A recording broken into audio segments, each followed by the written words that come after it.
नमस्कार सभी साथियों को। हिंदी साहित्य की क्लास में आप सभी का स्वागत करती हूँ, अभिनंदन करती हूँ।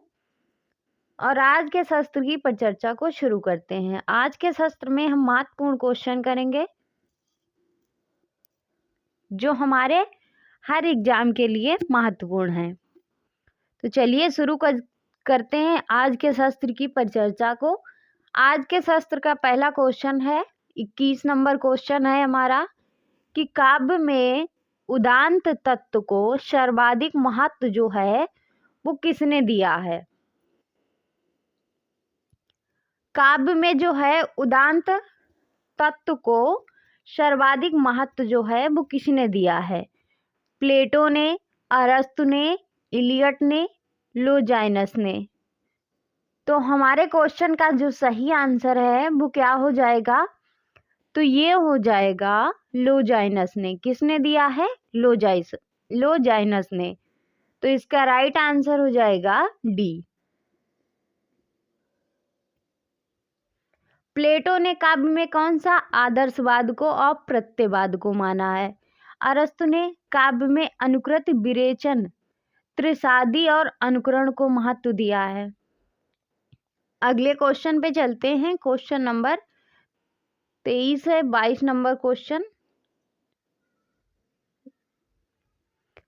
चलो 23 नंबर क्वेश्चन देखते हैं कि हिंदी साहित्य के इतिहास लेखकों का काल क्रमानुसार सही अनुक्रम कौन सा है। हिंदी साहित्य के इतिहास के लेखकों का, तो हमें इनका सही क्रम बताना है।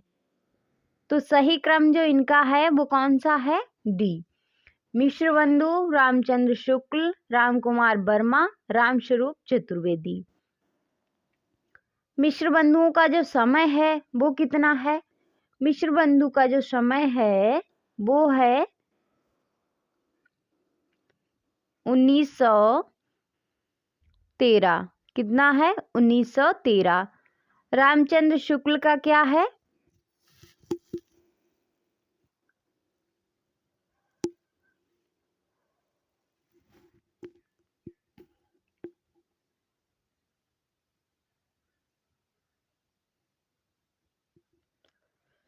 रामचंद्र शुक्ल ने इतिहास ग्रंथ जो लिखा था वो कब लिखा था? 1929 में। कब लिखा था? 1929 में जो इनका इतिहास ग्रंथ था, हिंदी साहित्य का इतिहास। फिर रामकुमार वर्मा ने 1938 में हिंदी साहित्य इतिहास ग्रंथ लिखा था। और फिर रामस्वरूप चतुर्वेदी ने 1986 में। अगले क्वेश्चन पे चलते हैं। अगला क्वेश्चन है 24 नंबर क्वेश्चन है, क्या है कि निम्नलिखित पत्रिकाओं के प्रकाशन वर्ष का सही अनुक्रम कौन सा है। धर्मयुग, हंस, सरस्वती, कविवचन, सुधा। सरस्वती, कविवचन, सुधा, हंस, धर्मयुग। कविवचन, सुधा, सरस्वती, हंस, धर्मयुग। हंस, सरस्वती, धर्मयुग, कविवचन, सुधा। जो इसका राइट आंसर है वो क्या है? इसमें जो सबसे पहले आएगा वो कौन सी पत्रिका आएगी? कविवचन, सुधा, फिर सरस्वती, फिर हंस और धर्मयुग। तो कविवचन सुधा का जो समय है वो क्या है? कविवचन सुधा का समय है 1868 ईस्वी। इसके संपादक कौन है? भारतेंदु। सरस्वती का संबंध, सरस्वती का जो प्रकाशन वर्ष है वो क्या है? सरस्वती का समय है वो है 1900 ईस्वी। कितना है? 1900 ईस्वी। उसके बाद हंस, हंस का जो समय है 1930। धर्मयुग का समय है 1950। तो इसका राइट आंसर हो गया सी। अगले क्वेश्चन पे चलते हैं और इस क्वेश्चन की व्याख्या भी देख लेते हैं। जिसे पत्रिका है कविवचन सुधा। कविवचन सुधा, हरिश्चंद्र और मैगनीज, ये तीनों पत्रिकाएं किसकी हैं? भारतेंदु हरिश्चंद्र इसके संपादक रहे हैं।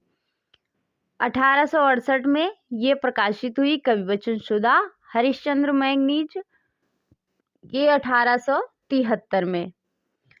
कैसी पत्रिका है कविवचन सुधा? मासिक और साप्ताहिक दोनों है, काशी से प्रकाशित हुई। मासिक पत्रिका है हरिश्चंद्र मैगनीज, बनारस से प्रकाशित हुई। बाल बोधनी जो है ये भी भारतेंदु हरिश्चंद्र की है पत्रिका, 1874 ईस्वी में प्रकाशित हुई, संपादक भारतेंदु हरिश्चंद्र।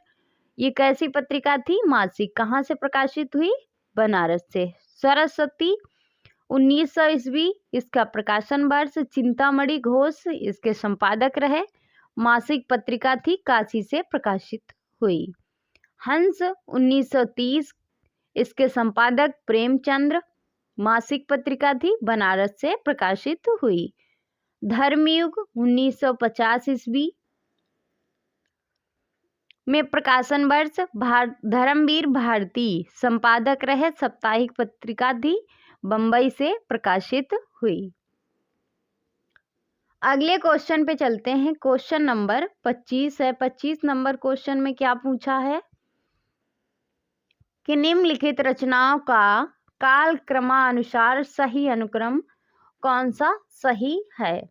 तो हमें सही अनुक्रम बताना है। तो सबसे पहले जो आएगी रचना वो कौन सी आएगी? अंधेर नगरी, फिर अंधा युग, फिर संसद से सड़क तक, फिर मगध।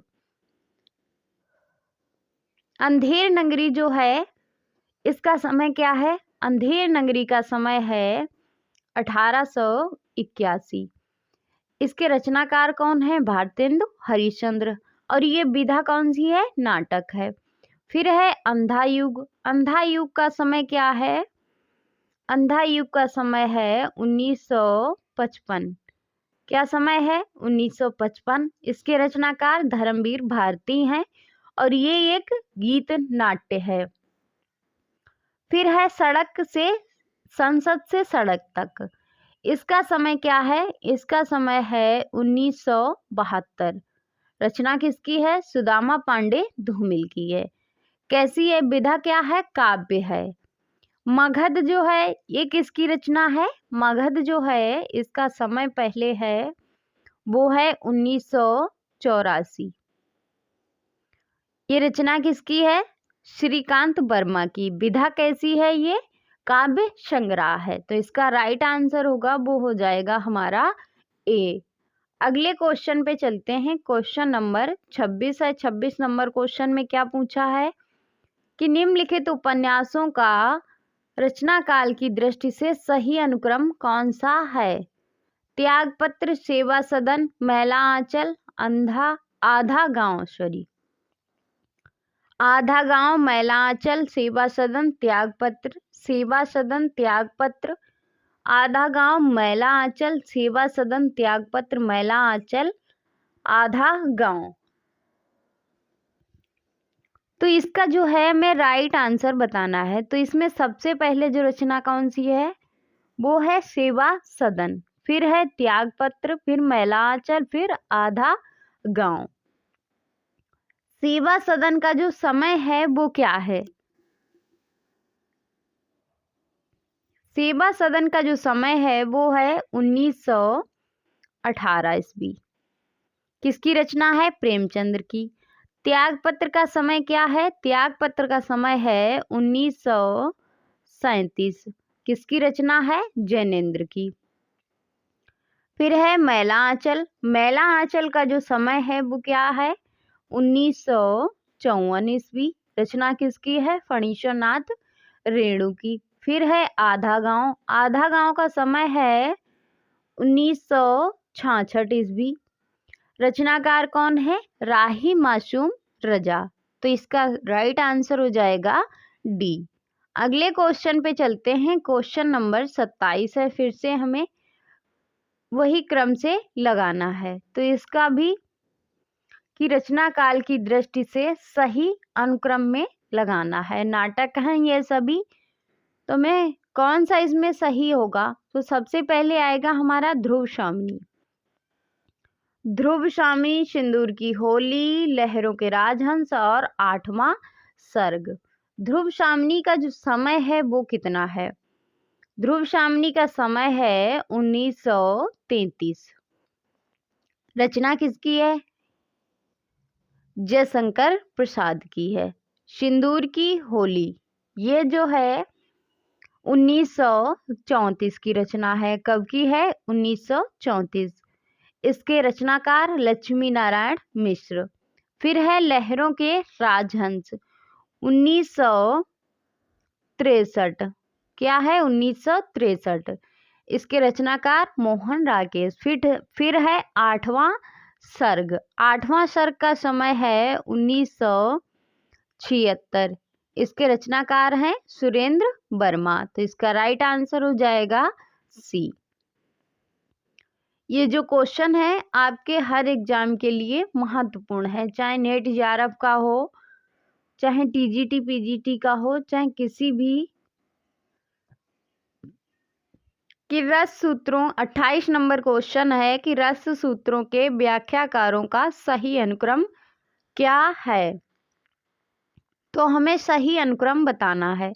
तो इसमें सही अनुक्रम जो आएगा वो आएगा भट्ट लोलट, शंकुक, भट्टनायक और अभिनव गुप्त। भट्ट लोलट का जो समय है वो कितना है? इस क्वेश्चन की व्याख्या देखते हैं। इसमें जो रस सूत्र के व्याख्याकार हैं, सिद्धांत हैं और दर्शन है। भट्ट लोलट हैं, इनका सिद्धांत क्या है? इनका सिद्धांत है उत्पत्तिवाद और आरोपवाद। इनका दर्शन कौन सा है? मीमांसा। शंकुक का जो है अनुमितवाद सिद्धांत है। इनका दर्शन है न्याय। भट्टनायक का जो सिद्धांत है भोगवाद भुक्तिवाद। इनका दर्शन है सांख्य। अभिनव गुप्त का सिद्धांत है अभिव्यक्तिवाद और दर्शन है शैव दर्शन। अगले क्वेश्चन पे चलते हैं। क्वेश्चन नंबर 29 है। 29 नंबर क्वेश्चन में क्या पूछा है कि निम्नलिखित पाश्चात्य काव्यशास्त्री चिंतकों का कालक्रमानुसार सही अनुक्रम कौन सा है। इसमें भी हमें सही अनुक्रम बताना है। तो सबसे पहले कौन आएगा? अरस्तु। अरस्तु के बाद कालरिज। कालरिज के बाद जॉन क्रो रैम्स और आइए रिचर्ड। तो अरस्तु का जो समय है वो कितना है? अरस्तु का जो समय है वो माना है 384 ईस्वी से 322 ईस्वी तक, ईसा पूर्व तक। कालरिज का जो समय है वो कितना है? कालरिज का है 1772 से 1834 तक। जॉन क्रो रैमैक्स का जो समय है वो कितना है? 1888 है। आइए रिचर्ड का जो समय है वो कितना है? 1893 है। क्या है? 1893। तो इसका राइट आंसर हो जाएगा बी। अगले क्वेश्चन पे चलते हैं। क्वेश्चन नंबर 30 है। 30 नंबर क्वेश्चन में क्या पूछा है? फिर से वही है।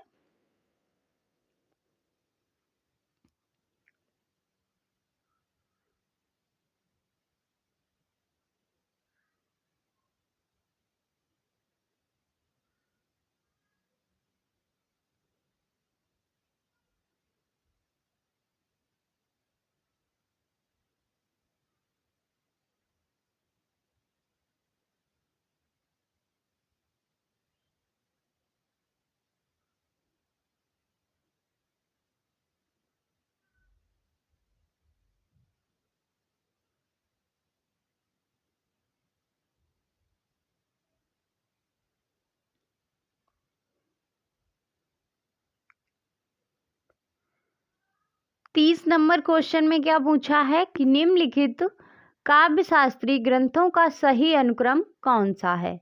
तो इसमें काव्य शास्त्री ग्रंथ हैं, इनका हमें सही क्रम बताना है। तो इसका सही क्रम सबसे पहले आएगा काव्य अनुशासन, साहित्य दर्पण, रसमंजरी और रस गंगाधर।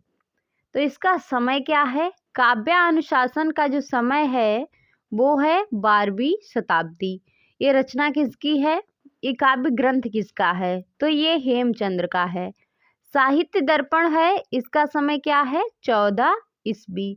14 14वीं शताब्दी है। इसके रचनाकार कौन है? विश्वनाथ हैं। फिर है रसमंजरी, ये जो है 15वीं शताब्दी की रचना है। कब की? 15वीं शताब्दी का। इसके रचनाकार कौन है? भानु दत्त। फिर है रस गंगाधर, 17वीं शताब्दी। कब का है? 17वीं शताब्दी। पंडित जगन्नाथ इसके रचनाकार हैं। तो इस क्वेश्चन का राइट आंसर होगा, वो हो जाएगा ए। अगला क्वेश्चन है क्वेश्चन नंबर 31 है। 31 नंबर क्वेश्चन है कि निम्नलिखित वर्णों को उनके ध्वनि गुणों के साथ सुमेलित कीजिए। तो हमें ध्वनि गुणों के साथ सुमेलित करना है। का जो है वो कैसा वर्ण है?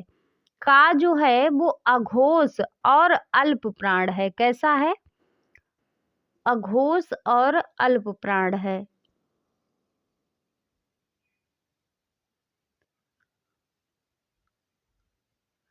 इसमें तो सघोष लिखा है भाई। ये अघोष और अल्प प्राण है। यहाँ पे अगर हम मान लेते हैं अघोष और अल्प प्राण लिखा है तो ये सही होगा। फिर खा जो है ये कैसा है? अघोष महाप्राण है।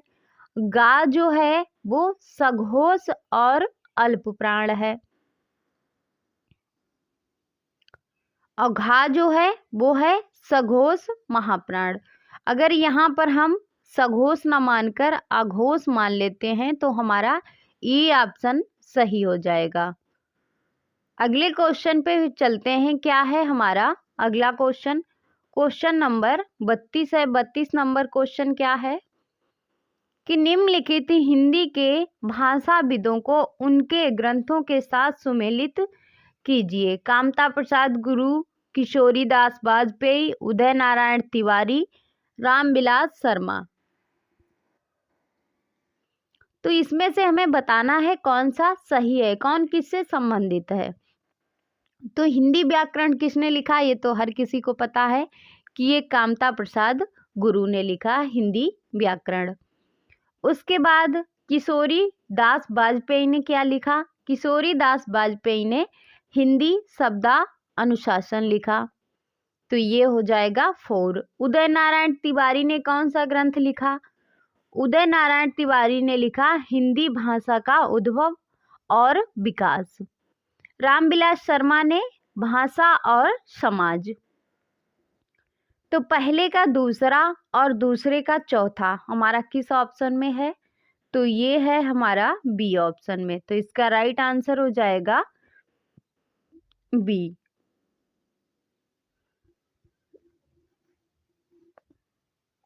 अगला क्वेश्चन पे चलते हैं। क्या है हमारा अगला क्वेश्चन?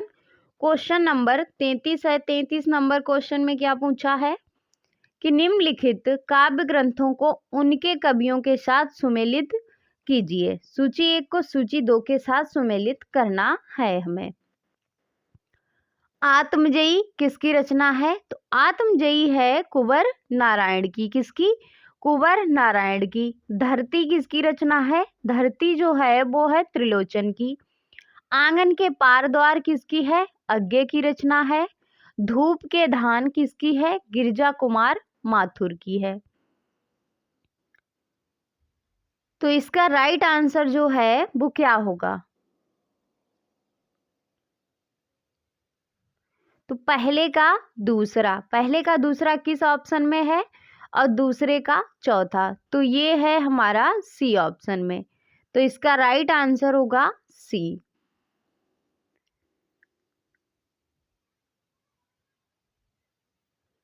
अगले क्वेश्चन पे चलते हैं। क्या है हमारा अगला क्वेश्चन?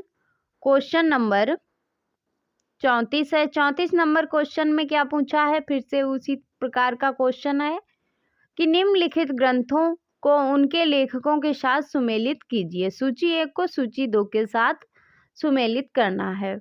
शुद्ध कविता की खोज, ये रचना जो है वो किसकी है? शुद्ध कविता की खोज जो है दिनकर की रचना है। आत्मनेपद किसकी रचना है? अज्ञे की है। एक साहित्यिक की डायरी किसकी रचना है? मुक्ति बोध की है। किसकी है? मुक्ति बोध की। हिंदी हिंदी साहित्य की भूमिका हजारी प्रसाद द्विवेदी की। तो पहले का चौथा सिर्फ एक ही ऑप्शन में है, वो है हमारा डी। तो इसका राइट आंसर हो जाएगा डी।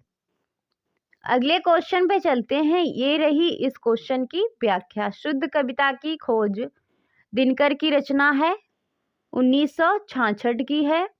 विधा क्या है? आलोचना। आत्मनेपद 1960 ईस्वी की है।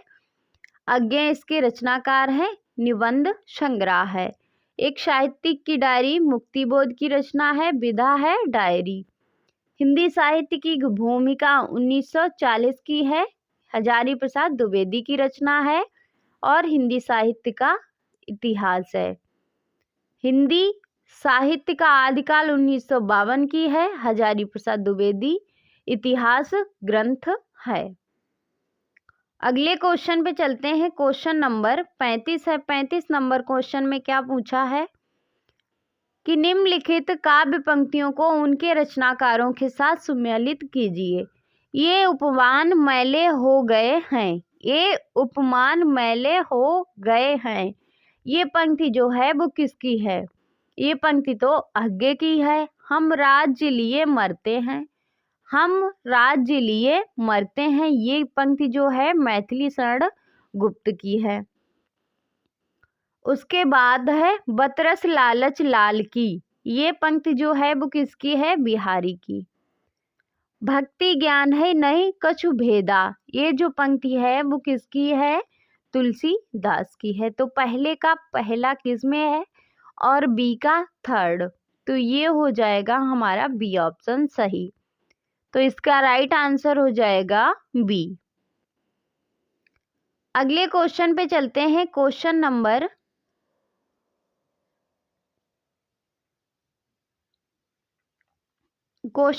37 है। 37 नंबर क्वेश्चन में हमसे क्या पूछा है कि निम्नलिखित पत्रिकाओं के उनके संपादकों के साथ सुमेलित कीजिए। हिंदी प्रदीप जो है इसके संपादक कौन है? हिंदी प्रदीप पत्रिका है, इसके संपादक जो हैं बालकृष्ण भट्ट हैं।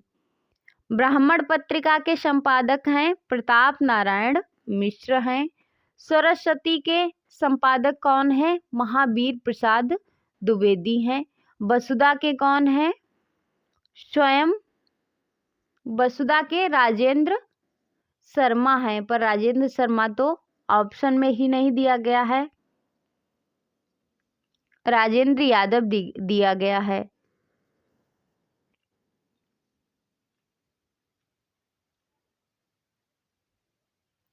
तो इसमें जो है ऑप्शन गलत है, क्योंकि वसुधा जो है वो स्वयं प्रकाश और राजेंद्र यादव ने इसके संपादक रहे हैं। अगले क्वेश्चन पे फिर चलते हैं। अगला क्वेश्चन क्या है? 38 नंबर क्वेश्चन है कि निम्नलिखित ग्रंथों को उनके काव्य रूपों के साथ सुमेलित कीजिए। पंचवटी जो रचना है वो किसकी रचना है? पंचवटी जो है मैथिली शरण गुप्त की रचना है। ये काव्य रूपों के साथ, यानी ये क्या है, इनकी विधा हमें बतानी है। तो पंचवटी जो है वो एक खंड काव्य है। कैसा है? खंड काव्य है। प्रिप्रवास जो है एक महाकाव्य है, हरिऔध की रचना है। एक कंठ बिसपाई ये जो है ये किसकी रचना है? दुष्यंत की है। ये क्या है? ये एक गीत नाट्य भी है और काव्य नाट्य भी है। इसको काव्य नाटक भी कहते हैं और गीत नाट्य भी कहते हैं। शिवा बाबनी जो है भूषण की रचना है। कैसी है? मुक्तक है। तो पहले का तीसरा एक ऑप्शन में है, वो है हमारा सी। तो इसका राइट आंसर हो जाएगा सी। अगले क्वेश्चन पे चलते हैं। क्वेश्चन नंबर 39 है। 39 नंबर क्वेश्चन में क्या पूछा है कि रस सूत्रों के व्याख्याकारों को उनके सिद्धांतों के साथ सुमेलित कीजिए। सूची 1, सूची 2।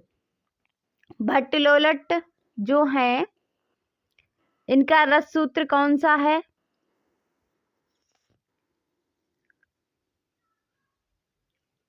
भट्टलोलट का जो है वो है उत्पत्ति और आरोपवाद। उसके बाद शंकुक का कौन सा है? शंकुक का है अनुमितिवाद। अनुमितिवाद। भट्टनायक का कौन सा है? भुक्तिवाद। भुक्तिवाद या भोगवाद। अभिव्यक्ति किसका है? अभिव्यक्तिवाद जो है अभिनव गुप्त का है। तो पहले का चौथा किस ऑप्शन में है? सिर्फ एक ही ऑप्शन में है, ये है हमारा बी ऑप्शन। तो इसका राइट आंसर हो जाएगा बी।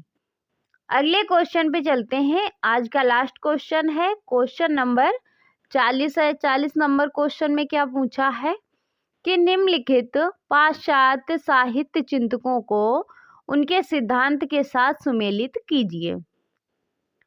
जयापाल छत्र। जयापाल छत्र जो है ये कौन से सिद्धांत से संबंधित है? तो इसका जो सिद्धांत है वो है अस्तित्ववाद। क्या है? अस्तित्ववाद। जाक देरिदा का सिद्धांत है विखंडनवाद। टी.एस. इलियट का जो है वो क्या है? टी.एस. इलियट का है निर्वैयक्तिकतावाद। क्रोचे का जो है वो है मार्क्सवाद। सॉरी, क्रोचे का मार्क्सवाद नहीं, गलत हो गया।